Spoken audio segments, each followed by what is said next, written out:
What do you think of dating apps? Do you think they're net positive or net negative for the world?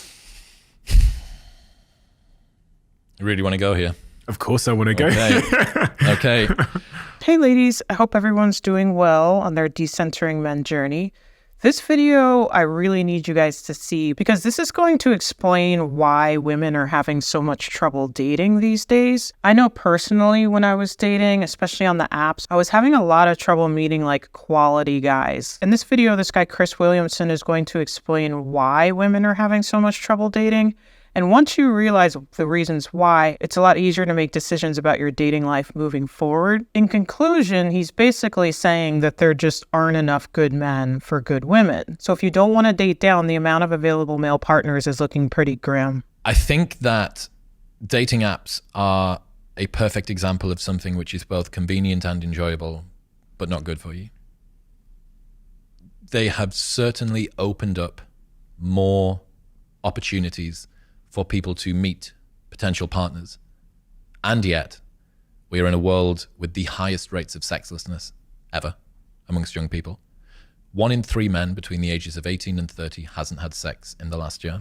1 in 3 men between the ages of 18 and 30 hasn't had sex in the last year. Keep that in mind when you're out there dating. It explains a lot why men are acting the way they are, why there's a rise of violence against women, why there's a rise of misogynistic culture, why there's a rise of this red pill manosphere crap. All of this woman-hating rhetoric is coming from these men because they believe that you owe them sex and they're not getting it. That tripled from 8% to 28% from 2008 to 2018. 50% of men say that they are not looking for a committed relationship.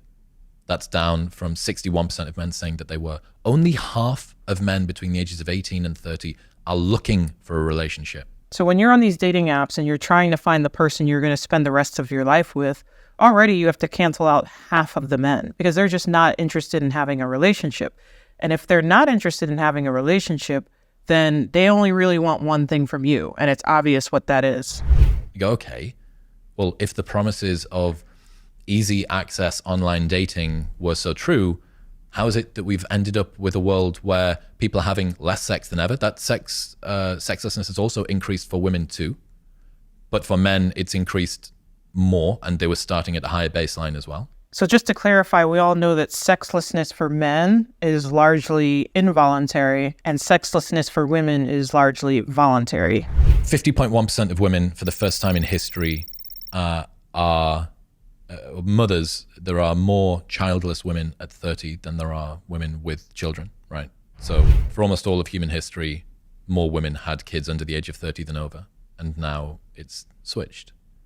There's a study from Morgan Stanley that says by 2040, 45% of 25 to 45-year-old women will be single and childless. And I want you guys to understand all these laws that are being made to control women, to control women's health. The people trying to enact these laws, they know all of this. They're not stupid. They know that women are realizing that this Disney fairy tale that we've been sold is not true. We've all been told to wait for Prince Charming and he's going to show up and everything's going to be okay and he's going to protect and provide. And we all know that that's just not true. So they know that the more women understand this, the less women are going to opt into marriage and children by choice. And that's the reason why they're trying to take rights away from women, because they know outside of enslaving us and forcing us to breed, men are going to lose a lot of their power and control due to the fact that women are opting out of marriage and family. I'm going to do a video on this topic at some point, but statistically, men have done so well in the past due to relying on the unpaid labor of women. In this CBS News article titled "Married Men Earn Far More Than Any Other American Group," it proves how much married men benefit from their wives. It's good to be a married man in America. That's because married men significantly out-earn single men as well as both married and single women, according to new research from the St. Louis Fed. For women, marriage offers only a small wage benefit, which disappears once women enter their late 50s and 60s, the report found. Unmarried men and women, meanwhile, enjoy similar annual earnings, although the women take home far less than married men. So look at this chart here.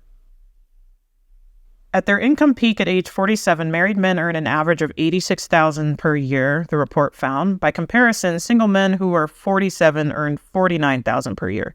not far off from the $45,000 earned by single women of the same age. Married women who were 47, meanwhile, earn almost $51,000. So if you look at this chart, married women, and single men all make right around the same amount of money. But married men is off the charts. And the only difference is they're married to a woman. So basically they are getting free childcare, free labor, a chef, a maid, a caretaker. All of these things make a married man's life easier so that they can put in more energy at work. Married women are reaping barely any benefits career-wise when they are married to men because, of course, women are expected to make all the sacrifices. Women are always making sacrifices for the family while the men expect women to sacrifice for the family. There are people for whom a life without a partner is the right choice.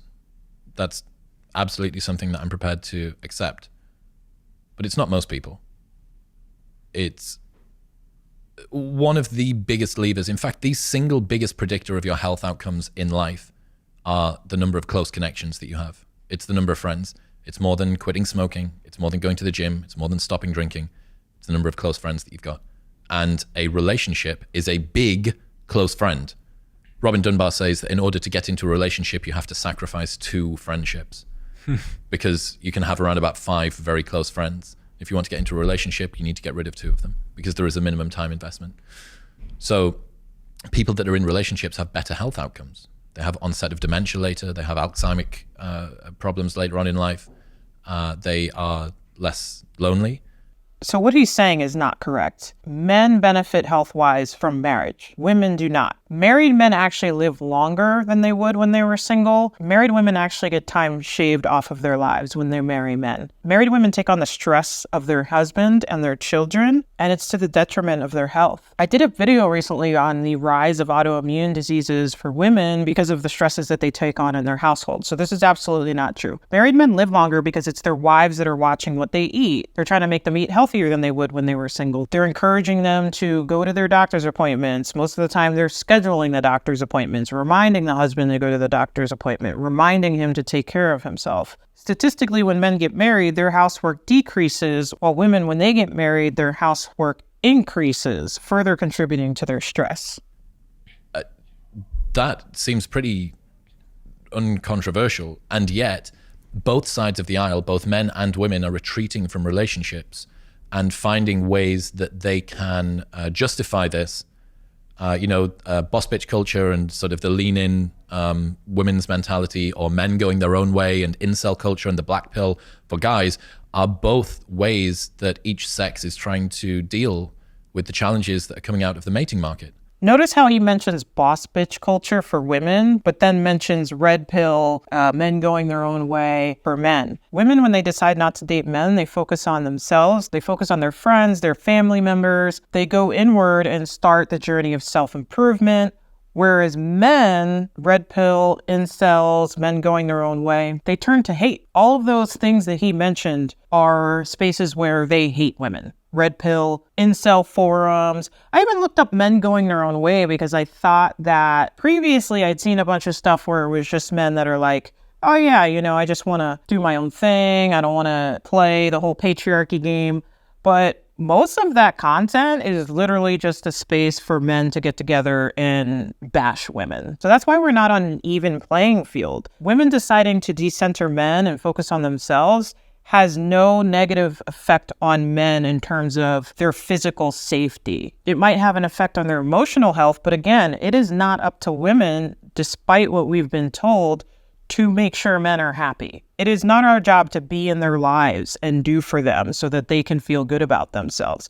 They need to figure out how to do that on their own. But men who grow up and become disillusioned with women, they are dangerous to us. They are prone to turn to violence. They are prone to turn to offing themselves and other people. So there is a big difference between what you could call women going their own way or decentering men versus these incel, misogynistic hate groups that these men have formed because they want access to women's bodies, but they don't have the social skills or the charm, and a lot of them aren't lovable people. One of the problems in society is people are told they're just going to find somebody and that's going to be it.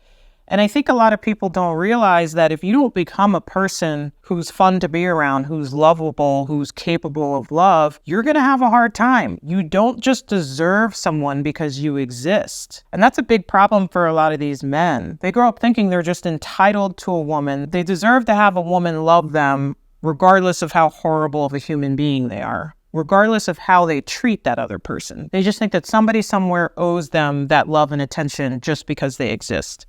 Both sexes are saying, I don't want to be a part of this anymore.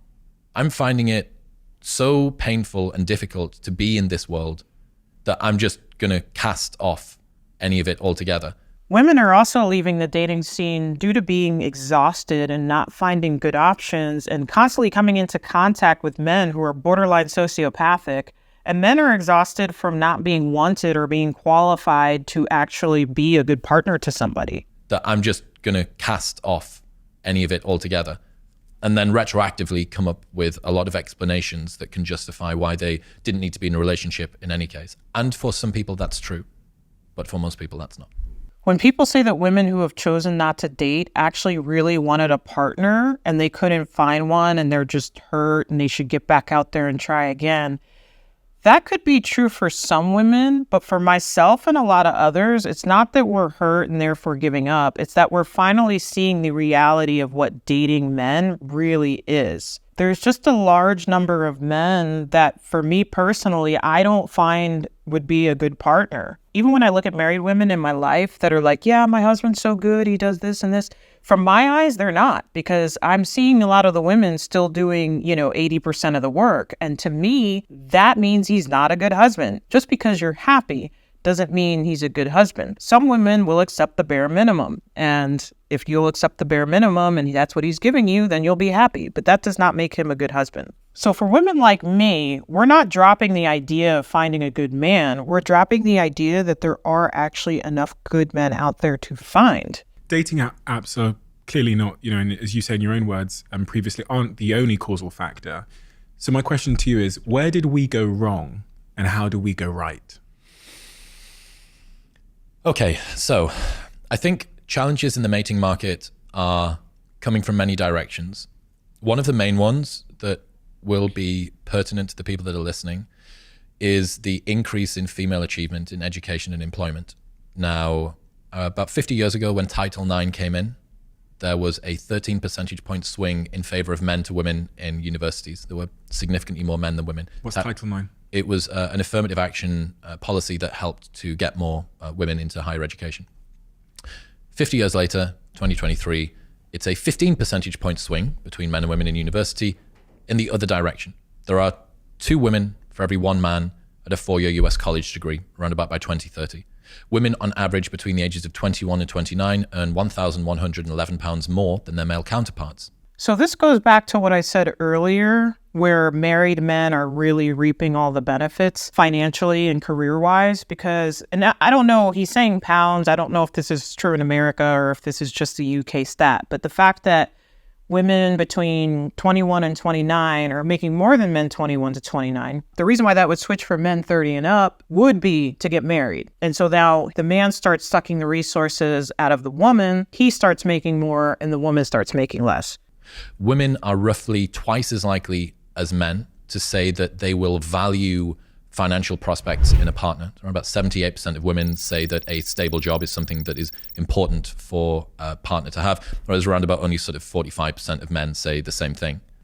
Okay, so 78% of women say it's important for their man to have a stable job, and 45% of men. This is something men are shaming women for these days, hypergamy. When a woman chooses to date a man who can take care of her financially and makes more than her financially. But it's kind of shocking to me, because when did a woman wanting a man with a stable job become something that she should be shamed for? I'll tell you when. When men started becoming lazy, they don't want to work hard, they don't have good jobs, they're not getting educated, they're not working on themselves, and because they can no longer meet the requirements of these women who are working on themselves and are getting educated, they're trying to shame you for wanting a man who has financial stability so that he can take care of himself, you, and the children. This also explains the difference between what men and women expect out of marriage.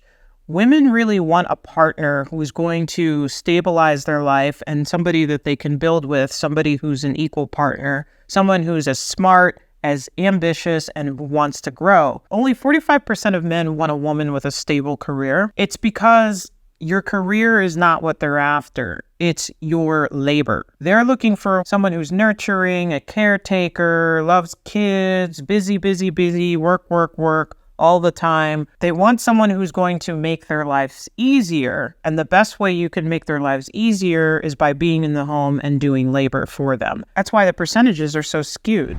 My point being that women they are concerned about a partner's socioeconomic status significantly more than men are. Now, you can start to see that if you have a world in which women are attending university at high rates, they are achieving more success in employment, at least in that sort of 21 to 29 range, which is when most people are perhaps looking for potential partners. And yet, the socioeconomic status of a partner to a woman is a big determinant of their level of attraction. You can start to see how this imbalance could cause a problem. So as usual, men have shot themselves in the foot with the need to be the provider, protector, leader of the house, person who deserves submission. If you call yourselves a provider, then why do you expect a woman to date you when she provides better than you do? If she's more educated, well-read, and well-traveled, how do you expect to be the leader when you have no experience to lead someone who's been where you have never gone? And this patriarchal brainwashing has really made men delusional. For some men, the household is the only place where they think that they deserve to be boss and control everything, even if they have less experience, less education, less empathy, less critical thinking than the other members of their household. That makes as much sense as a man going on an interview in a corporate office, getting hired in the mailroom, and then thinking that he deserves to be the CEO because the CEO is a woman and he's a man and should be the leader. That doesn't make any sense, does it? But why do they think it makes perfect sense in a household? Men have to stop picking and choosing to use the patriarchy for their benefit and then complain about it when women also uphold those standards of the patriarchy. But even outside of a patriarchal society, let's say it never existed, it's just plain old common sense. If you're planning on having kids, if you have goals in life, if you want to travel, we live in a capitalist society. Everything costs money. So why would you subscribe to a life where you're going to struggle? Struggle love is not cute, despite what Tyler Perry might show you in his movies. Women have to decide that if this is something they want, if they want to date, if they want to end up with a man and they want to make sure he has money, don't settle. Even though there are not a lot of men out there to pick from, do not settle. So this video is over 2 hours long, and I'm just pulling the snippet out that discusses the current state of dating. Even the dating segment is pretty long, so if you guys want a part 2, let me know. I just wanted to get this out there. There's a lot of good stuff left in the rest of this video, but I don't want to try to cram everything into one video. So if you want to see a part 2, let me know. And thanks again for watching. Like and subscribe. Bye.